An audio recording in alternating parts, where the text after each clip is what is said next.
Welcome to Suman TV. నేను మీ నవీన్.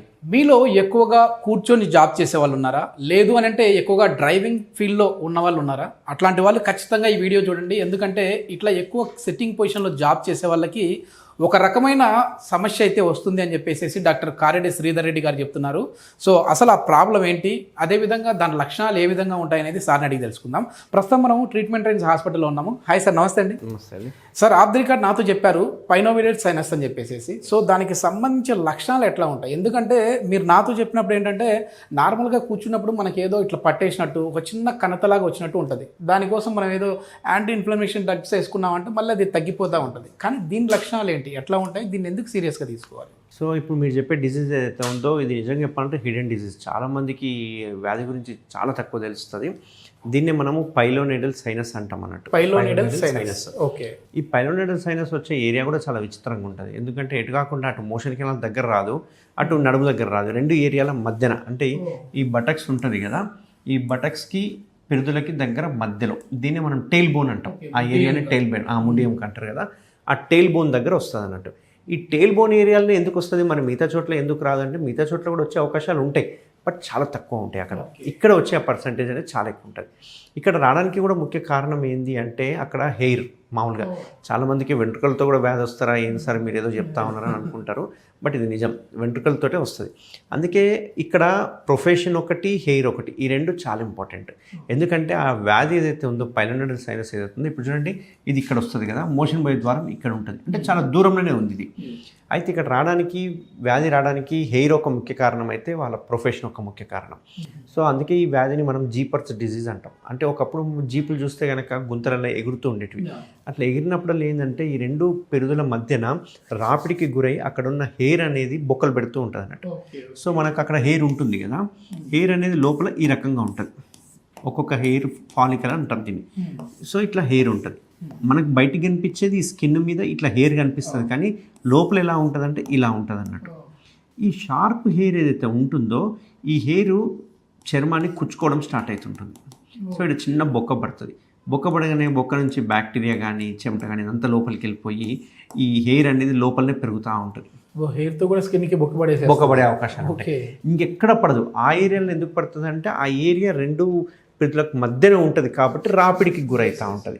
అందుకే మనకు ఇక్కడ కూడా కొన్నిసార్లు పైలోనేడల్ సైనస్ వచ్చే అవకాశాలు ఉంటాయి, బట్ వెరీ రేర్గా ఉంటుంది. బట్ ఆ ఏరియాలో ఎక్కువ వచ్చే అవకాశాలు ఉంటాయి. సో ఇక్కడ రాపిడ్ అయ్యే వరకు ఏమవుతుందంటే హెయిర్ అనేది బొక్క పెట్టి ఆ హెయిర్ ఇందులో గ్రోత్ అవ్వడం స్టార్ట్ అవుతుంది. గ్రోత్ అయిపోయి బ్యాక్టీరియా కూడా ఇందులోకి వెళ్ళిపోయే వరకు మెల్లగా ఒక చీముగడ్డ అనేది ఫామ్ అవుతూ ఉంటుంది. ఈ చీముగడ్డని మనము పైలోనేడల్ సైనస్ యాబ్సెస్ అంటాం. యాబ్సెస్ అంటాం. ఈ పైలోనేడల్ యాబ్సెస్ కొన్ని రోజులు కాగానే పగిలిపోతుంది. పగిలిపోయి ఎప్పట్లాగా చీమంతా పోగానే మళ్ళీ ప్రశాంతం అనిపిస్తుంది, చిన్న ఇంత మిగిలిపోతూ ఉంటుంది. అక్కడ రిపీటెడ్గా నెలకు ఒకసారి, 2 నెలలకు ఒకసారి, 6 నెలలకు ఒకసారి చీమగడ్డ రావడం పగలడం, చీమగడ్డ రావడం పగలడం. మీరు బాగా అబ్జర్వేషన్ చేసుకుంటే కనుక ఇక్కడ చీమగడ్డ వచ్చింది అనుకోండి, మీరు సపోజ్ ఓకే, మీరు అబ్జర్వ్ చేసుకుంటే కనుక ఇది మోషన్ పోయే ద్వారం అనుకోండి. ఇక్కడ చిన్న చిన్న డాట్స్ ఉంటాయి, చిన్న చిన్న బ్లాక్ కలర్ డాట్స్ ఉంటాయి, అవే హెయిర్ బొక్క పెట్టిన డాట్స్ అన్నట్టు.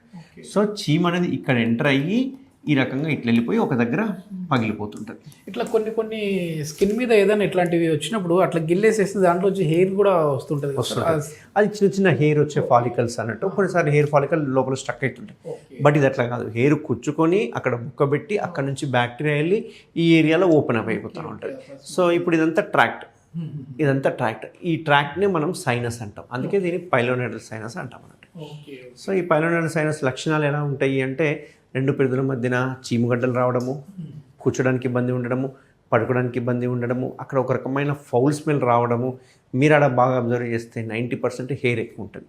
ఒక 10% హెయిర్ లేని వాళ్ళకి వస్తుంది, బట్ 90% హెయిర్ ఉన్న వాళ్ళకి వస్తుంది. దీనికి ట్రీట్మెంట్ ఏంటి సార్? ఎందుకంటే అందరూ కూడా ఏదో చిన్న సెగ్గడ్డ వచ్చిందంటే, ఆ ఇన్ఫ్లమేషన్ ఎక్కడన్నా వచ్చిందంటే దానికి సంబంధించి యాంటీ ఇన్ఫ్లమేషన్ డ్రగ్స్ వాడుతూ ఉంటారు, లేదంటే యాంటీబయాటిక్ వాడుతూ ఉంటారు, అదే పగిలిపోతుంది లేదు. మరి దీనికి ఏంటి ట్రీట్మెంట్ ఏమంటారు? ఇక్కడ ప్రాబ్లం ఏంటంటే ఈ పైలోనేడల్ సైనస్ మనం ఏ యాంటీబయాటిక్లు ఇచ్చినా, యాంటీ ఇన్ఫ్లమేటరీ డ్రగ్స్ ఇచ్చినా, పెయిన్ కిల్లర్స్ ఇచ్చినా ఇక్కడ యాబ్సెస్ హీల్ అవుతుంది, కానీ ఈ ట్రాక్ట్ హీల్ అవ్వదు. ఈ ట్రాక్ట్ ఎప్పటిలాగానే ఉంటుంది. సో ఈ ట్రాక్ట్ ఉన్న రోజులు బ్యాక్టీరియా అనేది ఇక్కడ నుంచి పోయి మళ్ళీ సేమ్ యాబ్సెస్ అనేది ఫామ్ అవుతుంది.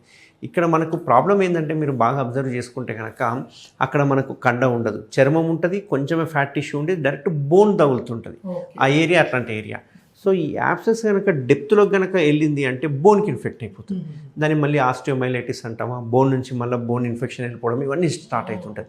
కాబట్టి పైలోనైటిస్ చూడడానికి ఆ ఏరియా చిన్నది కానీ అక్కడ తీసుకొచ్చే ప్రాబ్లం చాలా పెద్దది. ఈ మధ్య రీసెంట్ నాకు యంగ్ పేషెంట్ వచ్చారు, 24 years 25 years young patient, engineering అయిపోయింది. ఆ ఏరియాలో ఎప్పటి నుంచో పైలోనైటిస్ సైనస్ ఉంది. పాపం వాళ్ళ ఫ్యామిలీ మెంబర్స్ చెప్పలేదు. కొంచెం ఫౌల్ స్మెల్ ఉంటే ఆ ఏరియాని బాగా వాష్ చేసుకోవడం, వదిలేయడము, కొన్నిసార్లు తెలియకుండానే ఎవరో చెప్పారని యాంటీబయాటిక్స్ వేసుకోవడం, అట్లా ఒక 2-3 years చేసిండు. అంత చేసిన తర్వాత నా దగ్గరికి వచ్చాక వీడియో చూసిన తర్వాత ఎంఆర్ఐ తీస్తాను.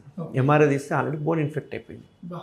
సో బోన్కి వెళ్ళిపోయింది. అది బోన్కి ఇన్ఫెక్ట్ అయింది కాబట్టి ఇప్పుడు మళ్ళీ ఆర్థోపెడిక్స్ ఒపీనియన్ తీసుకొని ఆస్టియోమైలైటిస్ని ట్రీట్ చేసుకొని బోన్ ఇన్ఫెక్షన్ తగ్గించుకున్న తర్వాత ఇప్పుడు రీసెంట్గా మనం సర్జరీ చేయడం జరిగింది. మీరు అడిగారు సర్జికల్ ఆప్షన్స్ ఏంటి అని. ఇక్కడ మొత్తం 3 రకాల సర్జరీ ఆప్షన్స్ ఉంటాయి. ఇక్కడ అందరికీ తెలిసిన సర్జరీ ఓపెన్ సర్జరీ, సో కోత సర్జరీ. సో మనం కోత సర్జరీలో ఏం చేస్తామంటే 2 రకాలు ఉంటాయి కోతలోనే. కోత చేసిన తర్వాత అలాగే ఓపెన్గా పెడతాము, రెండవది క్లోజ్ చేస్తాం. ఓకేనా? అలాగే ఓపెన్గా పెట్టడం వల్ల ఏమవుతుందంటే అక్కడంతా కండ వచ్చి అంత కదా క్లోజ్ కావడానికి మినిమం 2 నెలలు పడుతుంది, మినిమం 2 months పడుతుంది. ఆ ఏరియాలో అంత ఫాస్ట్గా కండ ఉండదు, ఎందుకంటే బొక్కనే ఉంది కింద. ఒకవేళ ఓపెన్ చేసి దాన్ని అంతా తీసేశాక క్లోజ్ చేయొచ్చు. క్లోజ్ చేసిన తర్వాత కంపల్సరీ ఒక 15 రోజులు బెడ్ రెస్ట్ తీసుకోవాలి. ఎందుకంటే మనం లేచి నిల్చున్నా, కాలు దూరం పెట్టినా, మోషన్కి వెళ్ళినప్పుడు కూర్చోవాలని స్క్వాటింగ్ చేసినా కుట్లన్నీ విడిపోతాయి. ఎందుకంటే ఆ ఏరియా కరెక్ట్ బటక్స్కి పైన ఉంటుంది కాబట్టి మీరు కాలు దూరం పెట్టినా విడిపోతాయి. కాబట్టి దీనికైనా బెడ్ రెస్ట్ అనేది కంపల్సరీ. కోత ఉంటుంది కాబట్టి ఇబ్బందికరంగా ఉంటుంది. రెండవది ఫ్లాప్ సర్జరీలు అంటాం. ఈ ఫ్లాప్ సర్జరీలో ఏంటంటే రాంబాయిడ్ ఫ్లాప్స్ అని చాలా రకాల ఫ్లాప్స్ ఉంటాయి. ఇక్కడ ఏం చేస్తామంటే ఇక్కడ ఒకవేళ యాప్సెస్ ఉందనుకోండి, దీనంతా తీసేసి ఇక్కడ ఉన్న కండను తీసుకొచ్చి ఇక్కడ వేసేస్తాం అన్నట్టు. ఇక్కడ మళ్ళీ ప్రైమరీ క్లోజర్ చేసేస్తాం. అంటే ఆ ఏరియాని క్లోజర్ చేసి అక్కడ ఉన్న కండని ఇక్కడ దాంతో నింపుతాం. బట్ దీనిలో కూడా ఏంటంటే absolute bed rest, at least 15 to 21 days, అంటే 2 నుంచి 3 వారాలు ఇందులో కూడా రెస్ట్ ఉండాల్సి వస్తుంది. బట్ మనం చేసే లేటెస్ట్ సర్జరీ ఏదైతే ఉందో కంప్లీట్ లేజర్ సర్జరీ. లేజర్ సర్జరీలో మనం ఏం చేస్తామంటే అక్కడ ఏదైతే యాప్సెస్ ఉంటే కనుక యాప్సెస్ని డ్రైన్ చేసి చిన్న హోల్ చేసేసి అక్కడ నుంచి ఆ ట్రాక్ని ఏదైతే ఉందో దాన్ని మొత్తం లేజర్తో కాల్చేయడం జరుగుతుంది. దీనివల్ల ఏంటంటే అంత 1-2 weeksలో ఆ పుండ్ అనేది హీల్ అయిపోతుంది అండ్ కొంచెం డ్రెస్సింగ్ చేసుకుంటే సరిపోతుంది. కాబట్టి ఇక్కడ బెడ్ రెస్ట్ లేదు, బ్లడ్ లాస్ ఉండదు, బెడ్ రెస్ట్ ఉండదు, కోత కుట్లు ఏం లేవు. కాబట్టి చూడడానికి స్కార్ కూడా ఫామ్ కాదన్నట్టు. అదే అడ్వాంటేజ్.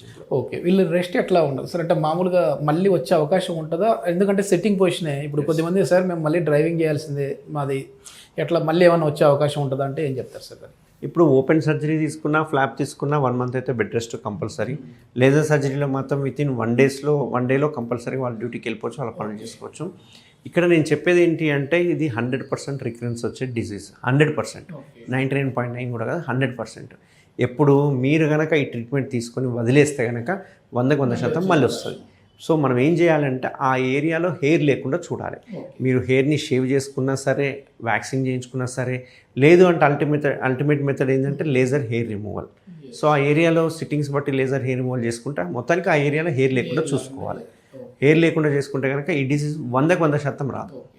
చేసుకోకుంటే మాత్రం 100%. మొత్తానికి ఏదో చిన్న హెయిరే కదా అనుకుంటే మొత్తం ఇంత డ్యామేజ్ చేసే విధంగా ఉంటుంది. ఓకే, ఇది చాలా వరకు కూడా ఎక్కువ సిట్టింగ్ పొజిషన్లో జాబ్ చేసే వాళ్ళకైతే ఇట్లాంటి ప్రాబ్లమ్స్ ఉంటాయి. ఎందుకంటే లైఫ్ టైంలో ఏదో ఒక రోజు ఎవరో ఒకరైతే ఈ సిట్టింగ్ పొజిషన్ జాబ్ చేసే వాళ్ళు ఇబ్బందులు పడుతూనే ఉంటారు. సో అట్లాంటి వాళ్ళకైతే ట్రీట్మెంట్ రేంజ్ హాస్పిటల్లో ఒక మంచి టెక్నాలజీతో ట్రీట్ చేస్తూ ఉన్నారు. సో దీనికి సంబంధించి ఫర్దర్ ఇన్ఫర్మేషన్ ఏదైనా కావాలంటే హాస్పిటల్ వారి కాంటాక్ట్ నెంబర్ ఇస్తున్నాం, వారితో మీరు నేరుగా మాట్లాడచ్చు. Thank you sir. Thank you.